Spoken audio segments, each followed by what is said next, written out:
See more innovation in packaging and processing than anywhere else at PACK EXPO International.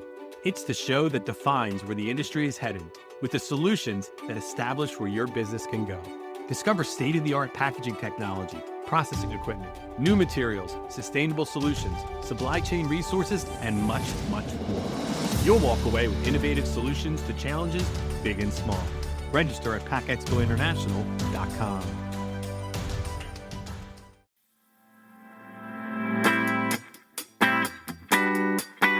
You're listening to Unpacked with PMMI, where we share the latest packaging and processing industry insights, research, and innovations to help you advance your business.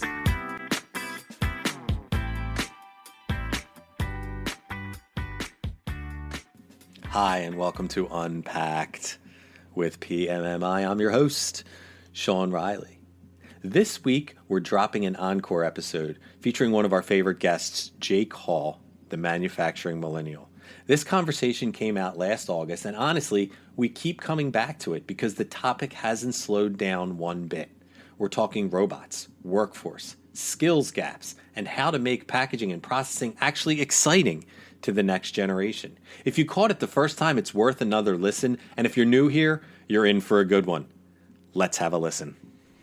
So with all the fancy introductions out of the way, welcome to the podcast, Jake. Oh, man, Sean, it's great to be here. Thanks for having me. The pleasure is all ours. So you're the manufacturing millennial, and you talk about manufacturing constantly, and you talk about its need to rebrand itself. So what are the biggest misconceptions out there that young people have about careers in packaging and processing, specifically in the manufacturing sector, and how do we start changing that narrative? There's a couple of things that come to mind. One thing that I always hear about coming from, especially parents, is that manufacturing and packaging, where all the products that we consume every day are made and produced, it's this dark, dirty, dull, dangerous environment that parents out there say, we don't want our kids to go in and do this because this is what we remember it being like 30 years ago. And when you look at what packaging is today, it's so different than what it is. There's automation, there's skilled jobs, there's a lot of technology that's involved today. So being able to go out there and really showcase, hey, this is what this industry has to offer really matters. And I think the perception that it's just this old industry just really isn't the case in both big companies and small. Yeah, I expected that answer, and it still surprises me as we've been having this issue with workforce for years. Yeah. And people joining the workforce, that there is still that misconception out there that it's 1920 in Upton Sinclair or something like that, where there's processing and packaging plants or these unsafe, dingy places. And it's one of those things too, where it's a constant, I don't want to say it's a battle, but it's a conversation. So I'll give you an example of one. So I have these robot dogs that I bring around to go in and have parents and kids be able to drive them around. It's a great way to have conversations. So sure, we're doing an event with Chick-fil-A right down the road from us. It gives a great opportunity for me to talk to local parents in the area and say, hey, why do you have these robot dogs? So it's a great question you ask. I'm here to talk to parents about what your kid could do when they get older, when they get into high school, the programs that they can be involved with when they go out there. And this is, my father used to work in this industry. And being in Michigan, it's very heavy automotive, a lot of tier 2, a lot of tier 3. And I say, listen, manufacturing can be automotive, but did you know right down the road from us is where they make Pop-Tarts? Or just south of us, hey, there's one of the largest cereal manufacturers in the world, which is 35 minutes from us. Or you go right by the airport, that's where they're making a lot of products for a lot of vaccines and medicines. Or right down the road, here's a manufacturing facility that makes the invisible liner braces that go in your mouth. And It's one of those things where even parents still have this misconception that only manufacturing is this, when they don't realize the breadth of what industries have to offer. And packaging can be it could be automotive, but it could be consumer goods. It could be healthcare. It could be food. There's just so many different industries. And until you have that conversation with the parents and start talking with them, this is the changes that have happened, they still don't understand unless you have that one-on-one conversation. Very interesting. Okay. Then another thing that we hear a lot, which feels the opposite of what we were just saying, is that there's this skills gap. What specific skills are we talking about that companies are struggling to find operators and employees that can do these things? Because we're telling this manufacturing is this great career and this job that everyone can have, but then at this other end, we're saying there's this skills gap. So is it that there's not people with the skills, or the people with the skills aren't coming? Yeah, it's both. It's both. When you look at the industry and what it was, for decades, it was a very manually processed industry. There was a lot of work. There was a lot of generations that worked in that industry throughout their entire career, right? You look at the average Gen Xer, the 40s to 60-year-olds, they're going to have 3 different jobs throughout their entire lifetime. The average millennial will have 11 different jobs by the age they're 30. So when you look at how different the older generation used to work in an industry to the newer generation, you have a lot more turnover in that newer generation. So therefore, what the value that an older generation brought with tribal knowledge, continuously learning that then they could be applied for years and years and decades to come within a facility, are no longer there anymore. So companies are now turning to automation to alleviate their pain when it comes to the labor shortage, the skills gap that exists. But now all of a sudden, as the skill gaps exist, we're adopting automation. Now, what we're happening, it's not even the new workforce, it's the existing workforce that's currently in packaging and manufacturing right now that doesn't have the proper skill sets for when going in and then handling new technology. So you had a very manual process line where maybe you were doing some sort of a automated end-of-line palletizing system. Now you go out there and you deploy a collaborative robot to do end-of-line palletizing. It's great. Now you created a new skill set that your existing workforce doesn't have when it comes to maybe making adjustments or doing a product changeover or going from a different type of SKU box to do that palletizing. Now you need a new skill. And so either you're going to get that skill by retraining your employees, or you're going to get that skill by bringing in a new workforce. And so when you look at the skill sets, it's one of those things, as we bring new technology in, we need people who understand the technology, whether it be robot programming, machine vision, automated traceability when it comes to barcodes or RFID or vision. Robotics is a massive thing. Going out there and implementing even a PLC on the floor now there's a lot more control-based and digital solutions. And speaking of digital, now as more companies bring digital solutions on their floor, okay, how are we driving an OT solution and collaborating with our IT, where IT for so long was this idea of outside the manufacturing floor data. Now we're putting new manufacturing data on the floor. There's so many different skill sets and new jobs and new demands that manufacturers need. Interesting. Does that then possibly position some manufacturing where it might be positioned as intimidating to some of the younger workforce because they need these skills? I don't think so. I think it creates excitement. I'll give you an example. So I'm in West Michigan. I went to Granville High School. It's a phenomenal program, did FIRST Robotics, Science Olympiad, a bunch of stuff there. They have 600 kids starting in second grade through their senior year that are involved with robotics programs. Their robotics programs are larger than their marching band and sports programs in the school district. It's a big school district, right? It's probably 700, 800 kids graduating per class. So it's a big school district. But when you look at the largest extracurricular activity, and it's also in curricular as well, is robotics, that's saying something about this next generation, right? My nephews they're making little battle bots that they're 3D printing and learning how to program robotics. So when you go out there and you're graduating with the skill sets of, oh, I know how to program, I know how to work with manufacturing processes, even if it be automated, even if it have to be additive manufacturing, but now he knows how to work with CAD with Fusion 360. Oh, by the way, this guy's 13 years old.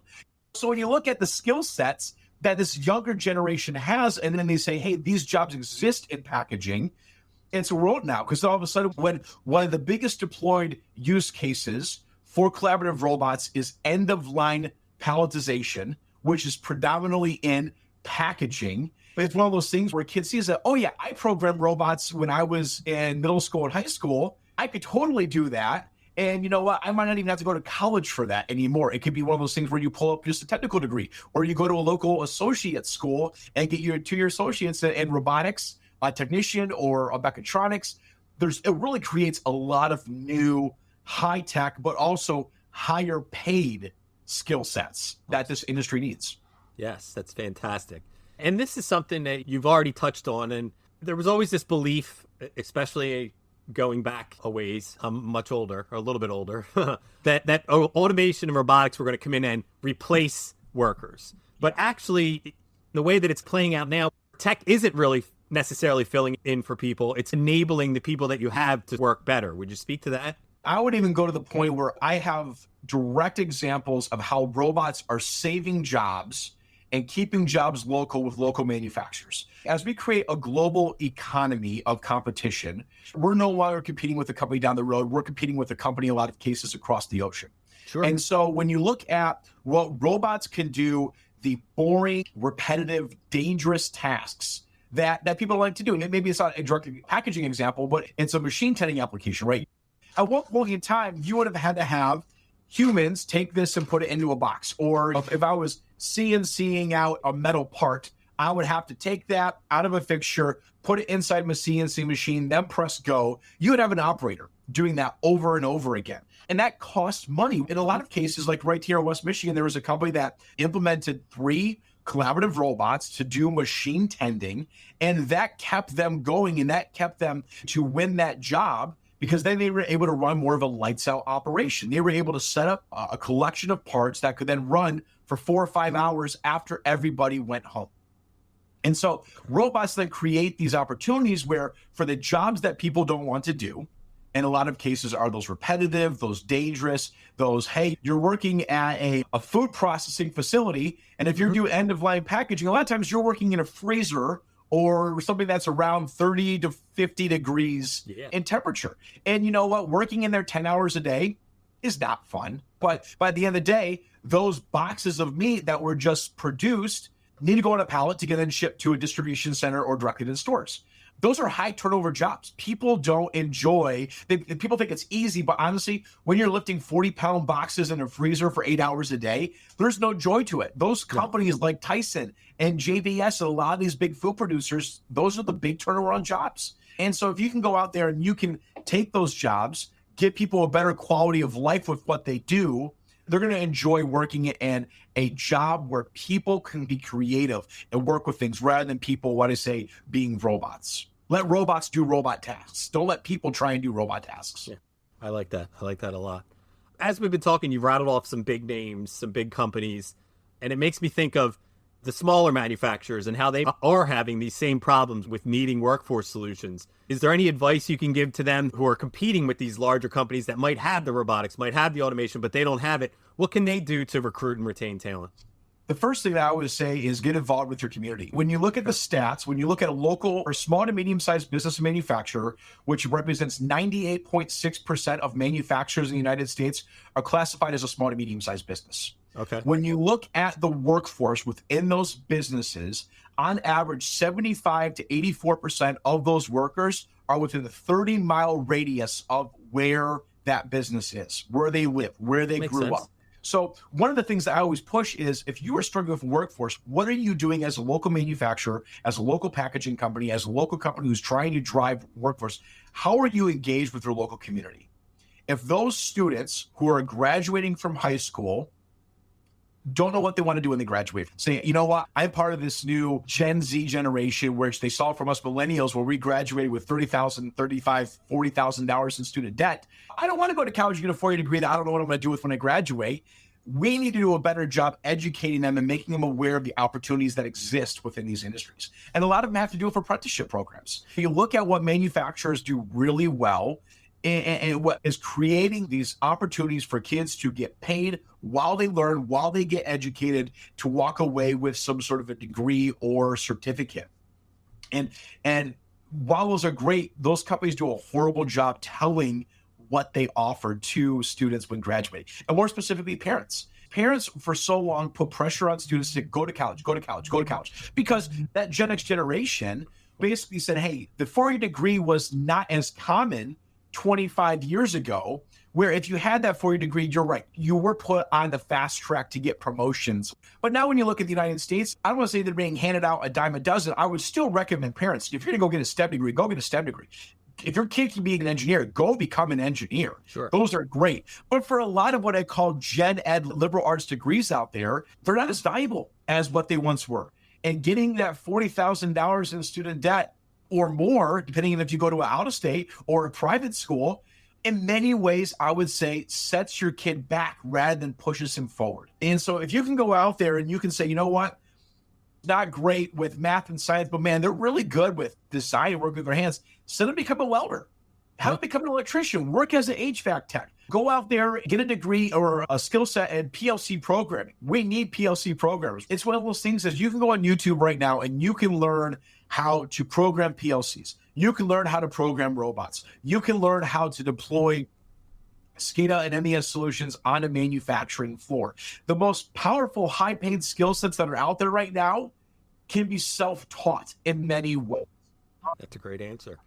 To put a button on our conversation, you're well known out there. You have a massive following on social media. You've made manufacturing relatable, exciting. Do you think there's anything companies in manufacturing can learn from that approach that you've taken when it comes to attracting the next generation? What can they do out there in the social media sphere? In many ways, social media should not be a platform for you to talk about your product. Social media should be a platform for you to highlight your people. And I think what really is important for manufacturers is people relate to people. If you want to attract a workforce, if you want to attract future employees, you need to showcase the people and the culture that work there. You need to showcase the opportunities that exist within your company, how you can start off as an entry-level position, and there's resources and opportunities in place for you to start off here and create growth opportunities to grow within that company. Of course, things are going to be handed to them. They got to work for it. They got to put in the time. They got to be able to invest and want to learn. But those resources are available to showcase the success that manufacturers can offer. And I think the big thing as well is social media is a great way to showcase what you manufacture, what you produce, what you package directly relates to people. I think a lot of times people don't realize how those products get on the shelf at a grocery store, how those products get on the shelf when you're buying makeup or deodorant or toiletries or all this other stuff. That's why I love social media, because I get to bridge that gap and drive more awareness and pull the curtain away what's happening behind the scenes. And I think more companies should do that. If you can go out there and you're a packaging company, you're making products that people use every day or people buy, show them, hey, this is why what we do is important. It could be food, it could be CPG, it could be pharma, it could be med tech. For me, that's why I love going to PACK EXPO every year. I'm super excited to go to get in this fall, because you walk in there and you walk and see there's oh, that's how Oreo cookies are packaged. Mm-hmm. That's how, Chips Ahoy is made. That's how, absolutely, when I'm going out and I'm buying those open case items at Costco, when I go in there to buy $25 and then my bill's $450 at the end of the day, because who could buy anything at Costco for $100 at the end of the day? That's how all those open case stuff is packaged. And I think it creates a sense of pride when you realize what we do, how it affects the millions of people every single day who eat and obviously take things for granted, but what they do allows them to give them the opportunity, and what we do really matters and affects a lot of people's lives. I think that's one of those things too, why I always encourage young generations to go into packaging and manufacturing automation, is because what you do makes the quality of life not only better for you, but better for the people around you as well. That is a perfect way to sum up our discussion. I love that. I want to thank you for taking time. I know you're a very busy man and had to slot us in, so I want to thank you, Jake, for taking time out of your day to come on our little podcast. Thanks for listening to this episode of Unpacked with PMMI. If you liked what you heard, be sure to follow or subscribe on Apple Podcasts, Spotify, or wherever you listen. That way, you won't miss any of the industry insights coming your way. While you're there, we'd really appreciate a rating or review. Want more? Visit pmmi.org/podcasts for all of our past episodes and additional resources. Thanks again for tuning in. I'll see you next time.